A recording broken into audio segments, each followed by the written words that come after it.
예, 먼저 반갑습니다. 오늘은 이제 12주차 안전보건 정책 과정의 이해라는 내용에 대해서 수업을 진행하도록 하겠습니다. 요즘 여러분들 또 지난주부터 우리 각종 행사 관련이 있었기 때문에 이번 주에는 조금 코로나 환자가 한 200명 수준으로 올라온 것 같습니다. 아무쪼록 여러분들이 각자 안전보건 관리에 잘 해주시기를 바라겠습니다. 예, 지난주에 이어서 이번 주도 우리 안전보건 규제 정책의 특징이란 중심으로 말씀을 드리겠습니다. 먼저 그 안전보건 규제 정책의 특징 말씀을 드리려면 최근에 우리 산업안전보건이 정말 많이 변해가고 있죠. 특히 우리가 격변해 가고 있는 안전의 시대. 그 중에 중요한 것은 산업안전보건법이 전면 지난해 1월 16일자로 개정이 됐습니다. 이건 여러분들 아시다시피 우리 김용균 씨 법이라고도 일명 얘기하고 있죠. 그 다음 두 번째는 공공기관 작업장 안전 강화 대책. 이것이 지난해 3월 19일자로 대책이 발표가 됐습니다. 그리고 또 공공기관에 대한 안전평가 절차가 고시가 됐죠. 이거는 지난해 7월달에 이루어졌습니다. 그 다음에 또 공공기관에 대한 안전수준평가 실시가 올해 2월달에 시행에 들어갔습니다. 그리고 올 6월 11일자로는 공공기관에 대한 안전수준 등급제를 도입을 하는 걸로 공고가 됐죠. 최근에는 여러분 잘 아시다시피 중대재해처벌법을 제정해야 된다라는 얘기가 시민사회 일부와 또 정치권에서도 다양하게 지금 얘기가 되고 있다. 이렇게 말씀드리고요. 사실 우리가 격변해 가는 안전보건의 시대라고 말씀드렸는데 중요한 것은 우리 조금 전에 말씀드린 대로 산업안전보건법은 우리 서구 태양화력발전소, 그다음 공공기관, 대책 공공기관 평가, 어쨌든 정부적인 차원에 관리하는 기관, 작업장 여기서 오히려 더 많은 안전사고가 발생하고 있더라라는 말씀을 드립니다. 그래서 먼저 공공기관에 대한 경영 부분, 그리고 현장 작업 부분, 그리고 협력 구조, 협력 원층과 하층 간의 구조 조정, 그리고 안전에 대한 각종 인프라 문제, 이런 식으로 우리가 정리해 볼 수 있습니다. 그렇다면 정부의 안전보건 인식 변화는 과연 뭘 얘기할 것인가? 먼저 기관 경영이 되겠죠, 그죠? 기관 경영에서는 그 정부 공공기관의 기관을 운영 경영을 하면서 어떤 체계를 갖고 있는가? 그리고 작업 현장은 어떻게 관리가 되고 있는가? 이런 부분. 그리고 협력 구조는 어떻게 이루어지고 있는가? 그리고 인프라 구축은 어떻게 되고 있는가? 이런 부분에 대해서 먼저 그 기관 경영에 대해서는 과거에는 사실 거의 수익 우선 위주로 했죠. 우리 산업 현장에서도 주로 얘기가 안전제일 그냥 슬로건에 지나는 내용이었다. 중요한 것은 생산 제1, 품질 제2, 안전 제3이었다.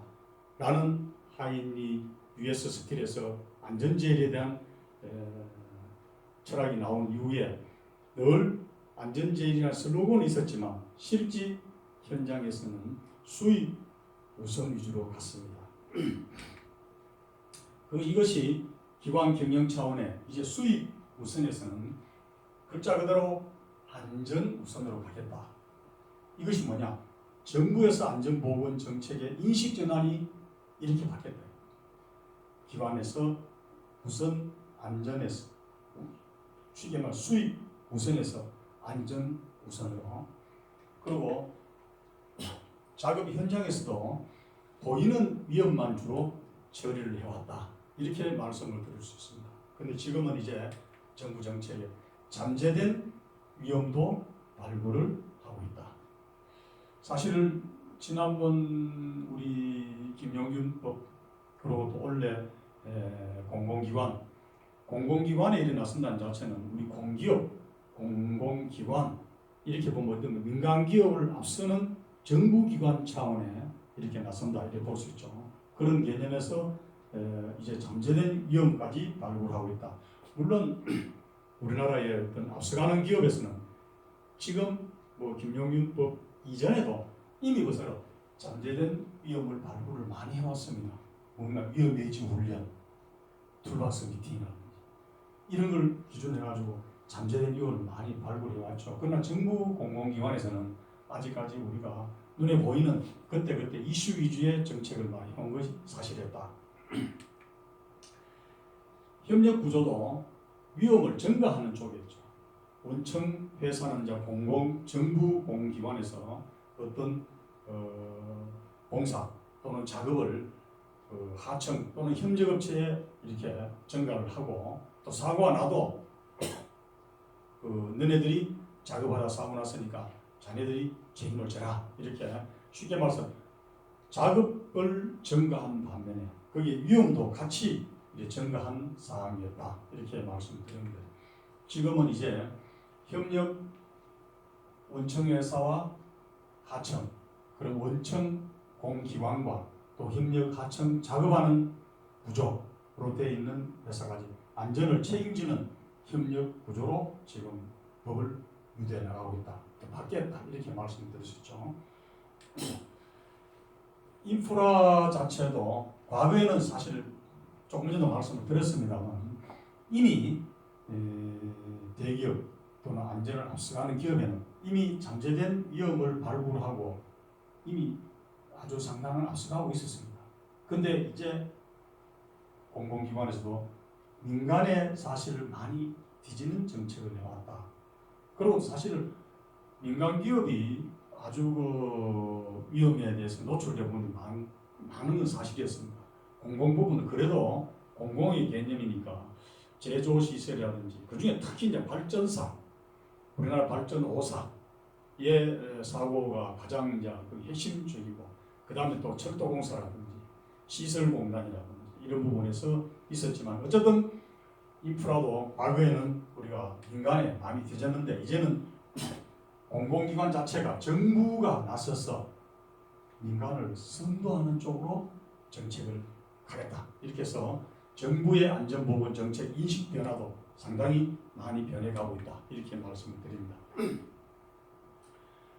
자, 안전에 대한 경영 주로 우리가 재무경영이라고 주로 이렇게 자본경영 이런 얘기를 쓰지만 안전경영이라는 말은 사실 안전관리라는 말을 많이 써왔지 안전경영이라는 용어는 사실 많이 쓰지는 않았습니다. 그러나 최근에는 안전도 이제 경영자의 관리, 경영자의 의식 이것이 상당히 중요하기 때문에 이제는 안전경영이라는 용어를 쓰고 있죠. 이제는 안전도 경영의 한 분야다 이렇게 말씀드립니다. 그걸 하기 위해서 이제 계획이 수립돼야 되겠죠. 지금까지는 주로 공공기관이든 개인 기업이든 어떤 필요에 의해서 배경 목적 어떤 교량을 놓는다 또는 어떤 시설을 건설한다. 그럴 때는 계획할 때 교량을 놓는 게 계획이고 시설을 하기 위해서 그게 계획이지. 거기 안전은 별개로 이루어졌다. 그러나 이제는 계획 단계부터 안전을 다 이렇게 고려를 해야 된다. 그 다음에 계획이 있고 그 다음에 이제 집행이 되고 그 다음에 그걸 통제를 하고 그 다음에는 평가를 하게 되겠죠. 우리가 보통 품질관리 중에 PDCA 사이클 계획을 하고 집행을 하고 통제를 하고 또 평가한다 이렇게 말씀을 드릴 수가 있습니다. 그러면은 계획 분야에 대해서는 안전경영 차원의 계획은 안전관리 기본계획을 수립하고 그리고 안전경영 시스템을 인증을 확대하는 계획입니다. 이것이 이제 안전경영의 안전관리 기본계획을 수립하고 안전경영 시스템을 인증 확대해 나가는 것이 우리 안전경영의 기본계획이다 이렇게 말씀을 드리고 그렇다면 집행은 뭘 하든가 안전보건에 대한 조직, 인력을 강화하겠다. 어떻게 기본 계획을 수립하고 경영을 하려면 어떻게 안전보건에 대한 조직과 인력이 있어야 되겠죠. 어떻게 강화하고 그럼 안전시설 투자를 어떻게 확대하겠다. 이런 부분이 이제 집행에 들어간다. 그럼 이것은 통제 개념에 이렇게 계획이 수립되고 인정도 확대하고 조직과 인력도 강화하고 시설 투자비도 확대했다면은 그 다음에는 통제되죠. 어떻게 안전경영 위원회를 구성하고 또 내부 제한 제도도 활성화해서 이것이 잘 가동되고 있는지 잘 되고 있는 더욱더 우리가 발전시키고 좀 문제가 있는 것은 그때그때 우리가 보완을 해서 계속 계획에 다시 반영하는 이런 시스템으로 가는 것이 안전경영의 일부다. 그 다음 이제 계획하고 집행하고 통제했다면 이제 평가로 들어가겠죠. 평가는 지금까지 계획했던 부분과 집행했던 부분 그리고 또 통제했던 부분이 안전경영평가 개편 이것이 잘 되었는지 잘 못되고 있는지 그것이 안전지표의 신설. 우리가 제가 예를 들어서 내년 인원이 일터로 한 2,000명 또는 500명 또 규모에 따라 차이는 있겠죠. 그러면 제율을 봤을 때 작년에 우리가 0.8이었다면 내년에는 2021년도에는 0.5로 나오는 계획을 하겠다. 이렇게 0.5가 달성이 됐으면 어떻게 안전지표도 새로 또 이렇게 더 낮게 더 좋게 잡아야 되겠죠. 그렇게 잡는 거. 그 다음 기관장이 책임. 여기서 말하는 기관장. 우리 개인 공공기관의 개념하면 기관장이 됩니다. 개인 기업은 어떻게요? 주로 공장장 또는 사부문장 또는 사장 이렇게 우리가 조직상의 책임자로 얘기하겠죠. 그래서 어쨌든 지금 정부 차원에서는 안전 경영을 체결해서 그 기관장의 책임을 강화하겠다 이렇게 말씀을 드립니다.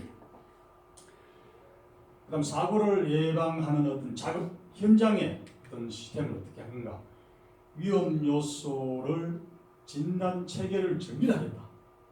위험 요소가 있는데 불구하고 그냥 위험한지 안 한지 조심해서 일을 해라 이것이 아니고 위험 요소에 대해서 진단 체계를 준비하고 두 번째는 사고 예방형 작업 방식을 도입을 하고 그 다음에 안전한 작업 환경을 조성하겠다.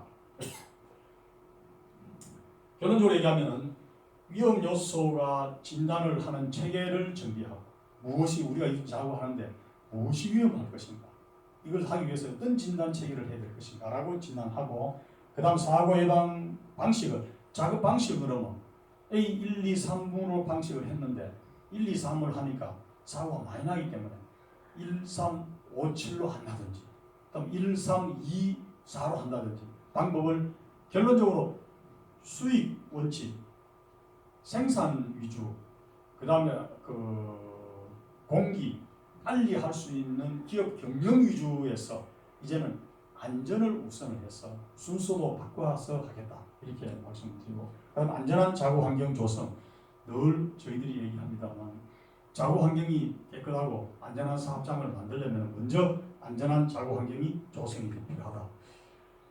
위험 요소 전단 체계는 주로 말하는 위험성 평가를 강화. 무엇이 위험한가? 왜 위험한가? 이 위험 있는 것을 어떻게 우리가 개선할 것인가? 이것을 우리 위험성 평가를 강화하고 그 다음에 고위험 작업장의 안전 진단. 늘 우리가 작업을 하고는 있습니다만 지난해도 사고 나고 그지난해도 사고 나고 또 우리 회사는 사고 나지 않았고 또 우리 기관에서는 사고 나지 않았지만 또 인근 회사, 동종 사업장 이런 사고가 나더라. 특히 베이루트 폭발 사고, 레바논의 베이루트 폭발 사고 난 거, 위험물 저장소. 그 다음에 또 텐진항의 위험물 저장소 사고 난 거. 그렇다면은 진단을 어떻게 해야 될 것이지? 그러면 그런 어떤 고위험 작업장이 우리 지역에 우리 관리하는 행정부에는 없는가? 우리 회사에는 규모는 그 정도 안 되지만 적게는 없는가? 이런 어떤 진단 체계를 준비해야 된다라고 말씀드리고 그 다음 작업 방식을 도입하는데도 근로자의 작업 근로자를 보호하는 쪽으로 가야 되겠다. 지금까지는 우리가 생산 제일주의, 건설 우선주의, 작업 우선주의를 해왔다면 이제는 작업자의 근로자를 보호하는 쪽으로 가야 됩니다. 그러니까 쉽게 말해서 노무를 제공하는 사람, 실직을 일하는 사람을 보호하게 됩니다. 사고는 맞서는 안 되지만 설령 사고가 난다 하더라도 근로자는 다치지 않아야 됩니다. 이것이 작업 근로자를 보호하고, 그 다음에 위험 상황 시에는 신고하고 작업 중지 절차를 우리가 도입했다. 이것이 이제 우리가 사고 예방형 작업 방식을 이런 식으로 바꿔나갔다. 과거에는 어떤 작업하다가 어떻게 해요?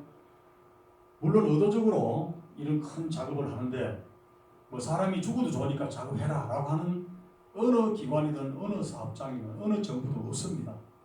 없지만 주로 뭐라고 얘기합니까? 조심해서 일해라. 사고 안 나게 해라. 라는 걸 얘기를 하면서 그 결과는 뭡니까? 빨리 해라. 공기를 맞춰라. 이런 식으로 되죠. 그럼 실제 위에 상부 경영청에서는 그래 얘기를 하지만 빨리 해라.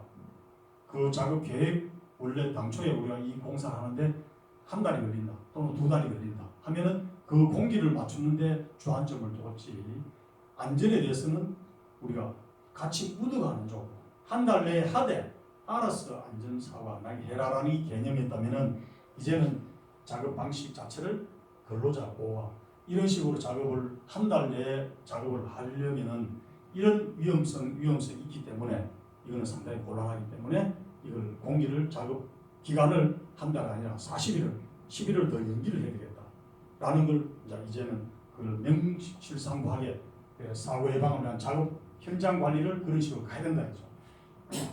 그 다음에 어떤 사고가 날 위험이 많고 사고가 난다면 상당히 큰 어떤 중대재해가 발생할 그때는 작업 중지 절차에 대해서도 체계적으로 이제 방식을 도입을 해서 하도록 되어 있다 이렇게 말씀드리고, 안전한 작업 환경 조성에서는 분야별 핵심 시설 설비와 개선을 추진하고, 그리고 안전기술 개발과 위험 환경을 대응할 수 있는 이런 차원의 우리가 크게 사고 예방을 위해서는 작업 현장에서 위험 요소를 진단하고, 그리고 진단 체계 정비, 그 다음에 사고 예방형 작업 방식을 도입하고, 그 다음 안전한 작업 환경 조성을 해야 된다. 이렇게 사고 예방을 위한 작업 환경을 관리를 하는 것으로 되어 있습니다. 본 화면은 여러분들이 일부 쪽에서는 한두 번 언론을 통해서 들었을 겁니다. 50회 산업안전보건 강조의 날 대통령의 메시지가 되어 있죠. 물론 횟수는 17년도 7월 달입니다만, 거기서 보면 산업재해는 한 사람의 노동자만이 아니라 그 가족과 동료, 지역 공동체의 삶까지 파괴하는 사회적 재난입니다 라고 얘기를 했습니다. 그리고 이런 작업을 쭉 할 때에는 모든 사람의 안전은 모든 사람의 권리이자 책임이라는 원칙을 세우겠다라고 최고 책임자께서 대통령이 얘기를 하셨죠. 결론적으로 보면 위험을 유발하는 원천과 발주자가 그에 상응하는 책임을 져야 하고, 그 다음에 사망사고 발생 사업장은 안전이 확보될 때까지 모든 작업을 중지시키겠다라고 일단 대통령께서 산업안전보건 강조할 때 이렇게 영상 메시지로 했습니다. 이런 내용은 뭐냐 하면은 지금까지 안전은 산업안전보건법이라는 큰 틀에서 주무부서인 고용노동부가 주관해서 사실 최고 책임자는 부처 장관이 알아서 할 일이지 직접 나서지는 않는 게 사실 현실이죠. 그렇죠? 의도적으로 고의적으로 어느 사업장이든 어느 공공기관이든 어느 정부든 사람을 이렇게 다치게 의도적으로 한 데는 없죠. 다 나름대로 어떤 의미를 가지고 계획을 가지고 작업을 하지만, 그러나 이제는 그 산업재해 자체가 한 사람의 노동자만의 문제가 아니라 그 가족과 동료, 그 사회 조직의 전체가 고통에서 헤어날 수가 없다. 그 다음에 이것을 위해서는 이제 위험을 유발하는 원천과 발주자, 원천과 하천이죠. 사람은 거기에 사람이 중대재해가 발생하면 중대재해가 발생하는 거기에 상응하는 책임을 져야 합니다. 그 책임을 묻겠다 이제. 특히 공공기관, 기업도 역시 마찬가지고. 그리고 사망사고 발생 사업장은 그 안전이 확보될 때까지 그 공정은 작업 중지를 시켜서, 실제로 기업에서는 생산이 되지 않는다면 기업의 존재 가치가 없지 않습니다. 물론 서비스 산업은 서비스로서 이렇게 경영을 해나가지만 제조 공장에서는 제조하는데 필요한 게 뭡니까? 생산 가동이 돼요. 제조하는 공장에서 공장이 가동되지 않으면 생산품이 나오지 않는다면 결론적으로 그 회사는 그만큼 손실이 올 수 있죠. 이런 것도 이제는 정부에서 관리를 하겠다 이렇게 말씀드립니다. 이제 거기 대표적으로 보면 이제 우리 공공기관 이렇게 얘기하죠. 공공기관의 정책은 그럼 어떻게 변해가고 있는가 보시는 대로 1분기에 보면은 공공부문 시스템 중심점 공공기관 본사 공기업 준공기업 이런 거는 이제는 도입기로 도입기. 그다음 성장 전략으로서는 이런 공기업 공공기관 기타 공공기관의 본사와 현장 작업자 그리고 시스템 중점 현장 작동사 공공부문 플러스 민간까지 확산해서 같이 연중 상시로 이제 전략을 안정관리를 해나가겠다. 그리고 발전 전략으로서는 공기업과 중공기업, 그 다음에 현장 작업자, 그 다음 기타 공공기관, 그 다음에 그 이외에는 전체 공공기관, 그리고 지방 공기업을 다 총망라해서 이제는 안전활동 수준평가로 커버리지 확대해서 안전등급제로 연계해 나가겠다. 그 다음 두 번째는 평가의 신뢰성 제고를 위해서 평가원 자격제도 도입해서 평가원을 풀을 구성해서 운영하도록 하겠다.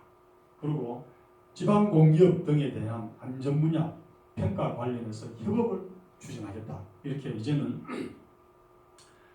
정부 기관이 앞서서 정부 차원의 공공기관부터 이제는 안전사고를 줄이는데 절대적으로 역할을 해야 된다. 이렇게 각 단계별로 도입기, 성장 전략, 발전 전략 이렇게까지 세분화해서 지금 안전 관리를 해 나가겠다. 이렇게 말씀드립니다. 자, 여러분들 보시면은 안전보건 정책 중에 국민 생명 지키기 3대 프로젝트 그는 얘기는 언론을 통해서나 여러분들 수업을 통해서 여러분 들었을 겁니다. 이것은 2018년도부터 2022년도 지금 딱 중간이네요. 2020년도니까 17년도까지의 어떤 결과치 지난 3년, 지난 5년간의 사고 제휴를 갖고 2018년도부터 계획을 수립해서 2022년도까지 계획입니다. 거기서는 뭐냐? 첫째, 교통사고 사망자, 그리고 산재사고 사망자, 그리고 자살사망. 우리나라가 실제 수출국으로 봤을 때는 대단한 OECD 국가 중에 선진국 수준의 도입에 있죠. 그러나 전체적인 OECD 국가 중에 어떻습니까? 가장 열악한 부분이 우리가 교통사고 사망, 세계 1위입니다. 그리고 산재 사망도 세계 1위입니다. 그리고 자살 사망도 세계 1위예요. 그 집계를 보면은 먼저 산업 사고는 이거 2018년도, 17년도 계획 수립 단계 계획입니다. 보면은 산업재해가 969명 사망, 1년에 사망자가. 거기에 대한 어떤 경제적 손실액은 약 한 22조 원. 울산시의 올해 예산이 전체 약 한 3조 한 6천억 정도 됩니다. 울산광역시 120만 광역시의 예산이 약 3조 한 6천억 정도 되니까 969명 사망사고, 산재사고로 약 한 22조 원이라니까 4조 원 잡고 사륙 20, 약한 5배 반, 6배 정도의 경제 수준을 하더라. 그리고 교통사고는 1년에 2017년도에 보면 4,191명 사망입니다. 이거는 사회 경제적 비용을 따지면 이거는 이제 우리 산재는 산업 경제적이지만 이거는 교통사고는 사회 경제적이에요. 이걸 보면 약간 26조 한 5천억 정도의 손실이 나오더라. 이 경제적 비용 돈은 뭐 이렇게 숫자가 워낙 크니까 우리가 26조 크면은 우리가 감이 안 잡히죠. 그렇다 치더라도 4,000명 정도 1년에 교통사고로 사망한다는 것은 엄청난 거죠. 그죠? 그리고 또 하나는 뭡니까? 자살. 자살은 어떻게 보면은 산업재해와 교통사고는 자의적으로 나는 건 거의 없지 않습니까? 물론 산재사고 현장 일하다가 내가 뭐 기업에 불만이 있다. 뭐 투신 자살을 처음으로는 산재로 은폐를 해서 되는 일 거의 없습니다. 어느 누구가 아침에 출근을 할 때 자기 가족에게, 사랑하는 가족에게 내 출근해가 다녀오마라고 하지, 오늘 출근해가 죽어버리겠다라고 하는 사람 아무도 없죠. 그래서 자기가 사는 현장에 가는 사람은 어때?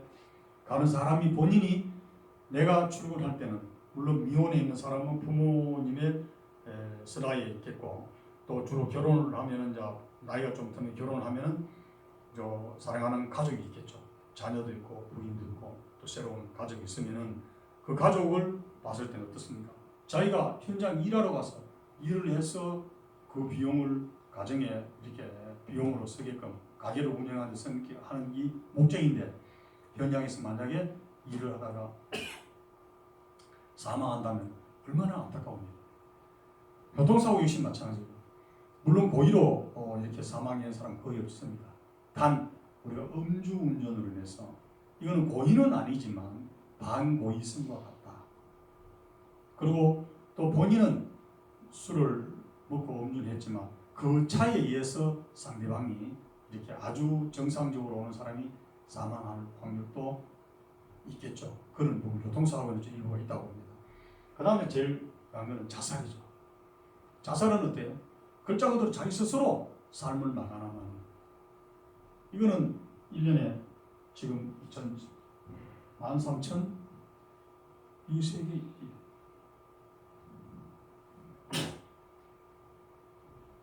이런 걸 봤을 때 우리 사회 경제적 비용을 돈으로 따지는 아니지만 숫자로 봤을 때 우리가 아마 1명이다 2명이다 이렇게 우리가 얘기를 합니다만, 사실 뭐 10,000명이다 또는 4,000명이다 또는 969명이다 이거는 숫자지만 이 한 사람 한 사람이 고통, 그 한 사람으로 인해서 가족이 받는 고통은 이루 말할 수가 없겠죠. 그런 개념에서 우리 국민 생명 지키기 3대 프로젝트 이것을 지금 하는데, 이것을 교통사고, 산재사고, 자살사고를 문재인 대통령 임기 내에 2022년까지 절반으로 줄이겠다. 이거 절반 줄이면 969명에서 약 한 60명. 이거는 약 한 2,000명 정도. 이거는 약 한 6,000명 정도. 이렇게 줄이겠다. 물론 제로로 하면 제일 좋겠죠. 그 모든 계획이라는 게 그렇게 되는 건 아니죠. 그건 우리 희망사항이지. 계획은 계획이니까. 일단 사고 난 데서 반을 줄이겠다는 게 지금 현재 국민 생명 지키기 3대 프로젝트의 목표가 되어 있다. 그래서 국민이 안심하고 신뢰할 수 있는 안전 선진국으로 우리가 발돋움하겠다라는 게 현 정부의 3대 프로젝트가 된다. 이렇게 말씀드립니다. 그 다음 이제 정부 정책의 변화는 그럼 어떤 변화가 이루어지고 있는가? 첫째 보면은 정부 주도의 무죄 운동을 폐지했다. 어떤 면에 보면 어떤 분께서는 무죄 운동 상당히 효과도 있고 도움이 될 것인데 왜 무죄 운동 잘하고 있는 걸 왜 안 해? 그거 왜 폐지하느냐? 라고 부정적으로 보시는 분 계시겠지만, 여기서 제가 적어놨습니다. 취지와 시행상의 문제. 취지는 정말 좋습니다. 취지는. 근데 원청과 하청,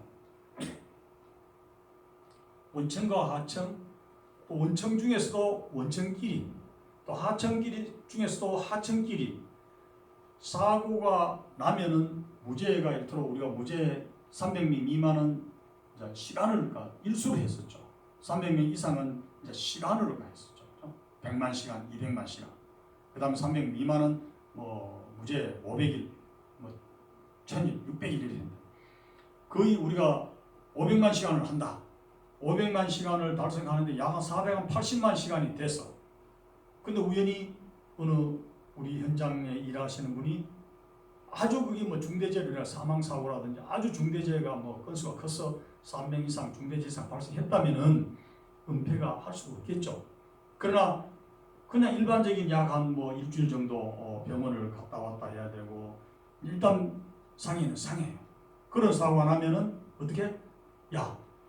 이 무죄가 우리가 그걸 한 3년간 또는 4년간 또는 5년간 우리가 사고 없이 왔는 무죄를 이렇게 300만 시간 또는 500만 시간 또는 우리가 무죄 1년, 2년, 3년 이렇게 추진되어 왔는 것이 우리 부서에 우리 누구가 사고로 인해 우리 회사 전체 무죄가 제로로 내려가면서 무죄가 깨진다.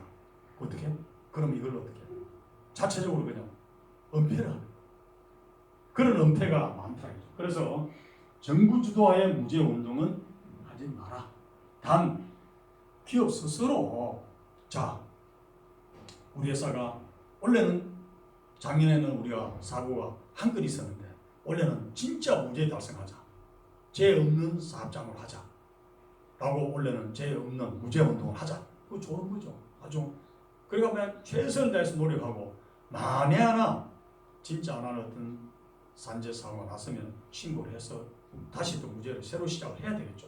그러나 그거는 이제 기본적인 건데 이제 이걸 정부 주도하에 하다 보니 조금 전에 말씀드린 대로 은폐한 부분이 많더라라는 걸 말씀드렸고요. 그 다음에 사망 재해, 사고로 인한 사망재해, 그 다음 중상의 재해, 감소의 행정력을 집중하다 이렇게 말씀드립니다. 특히 이제 이걸 국정 차원에, 국가적인 차원에는 특히 이 사고 사망재해와 그 다음에 중상의 재해는 감소를 위해서는 추락재해, 건설 현장의 추락재해가 엄청 많죠. 그 다음에 협착, 끼임에서, 그 다음에 충돌, 그 다음에 전기 감전사, 그 다음에 화재 폭발, 그 다음에 또 압력용이나 질식 공간에 들어갔을 때 질식 사고, 이런 부분에 대해서는 정부에서는 사고 사망이나 행정을 집중하겠다.